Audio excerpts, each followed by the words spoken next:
क्या इस कलयुग में भगवान जी अवतार लेंगे? ऐसा तो शास्त्रों में लिखा है। भगवान के कल की अवतार की चर्चा आती है शास्त्रों में, तो ऐसा लिखा है भगवान लेंगे। पर वो जब बहुत विकराल कलयुग बढ़ेगा। अभी 4,32,000 वर्ष कलयुग की आयु है। अभी तो 32,000 नहीं क्रॉस किया है। कलयुग में इतना पापाचरण बढ़ जाएगा, इतना पापाचरण बढ़ जाएगा कि कहीं रामकृष्ण नाम सुनने को नहीं मिलेगा। देखो धीरे धीरे उसका प्रभाव बढ़ रहा है।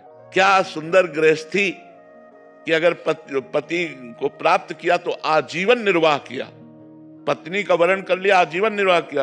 यहाँ लव मैरिज होता साल भर में डिवोर्स हो जाता है। कलयुग का प्रभाव देखो, कहा कलयुग का प्रभाव देखो। अब कैसे कैसे भयंकर रोग बढ़ रहे हैं, कैसी कैसी भयंकर व्यवस्थाएं हैं।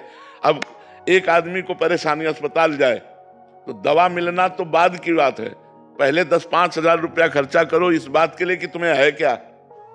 अब वो सब रिपोर्टें देखकर निर्णय करेंगे कि आपको है क्या। इसके बाद उसकी फीस दो डॉक्टर की, फिर दवा दो, और फिर 2-4 दिन बाद आओ, तब वो देखेंगे दवा का प्रभाव क्या पड़ा, जांच करवाओ।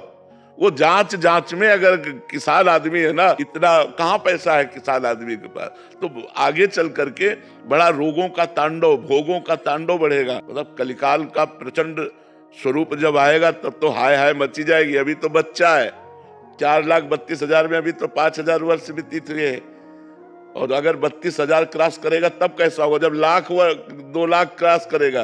तो अब लिखा है कलिकाल बिहाल किए मनुजा, नहीं माने को अनुजा तनुजा।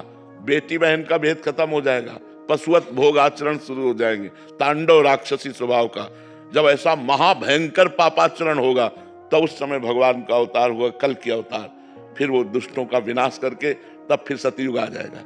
वो आखिरी में 4,32,000 पूरे होते होते आखिरी में भगवान का अवतार होगा। जब भगवान का अवतार होगा उसी समय से सतयुग लग जाएगा, कलयुग की पूर्णता हो जाएगी। पर कलयुग का एक बड़ा गुण है, जो 10,000 वर्ष तपस्या से फल प्राप्त होता था वो कुछ दिनों के नाम कीर्तन नाम जप से प्राप्त हो जाएगा। नहीं तो पहले पता चला कि 10,000 वर्ष दाहिने पैर के अंगूठे केवल खड़े होकर दोनों हाथ उठा के मंत्र जप कर रहे हैं, कितनी कठिन तपस्या। तो कलयुग में यह 10 सेकंड नहीं खड़े हो सकते अंगूठे केवल, 10,000 वर्ष तो बाद जाने दो। तो इसीलिए इसमें छूट दे दी गई कि आप नाम जप कर, कलयुग केवल नाम आधारा, सुमिर सुमिर नर उतर ही पारा। भगवान का नाम जप करके आप संसार समुद्र से पार हो सकते हैं। ये कलयुग की विशेष महिमा है।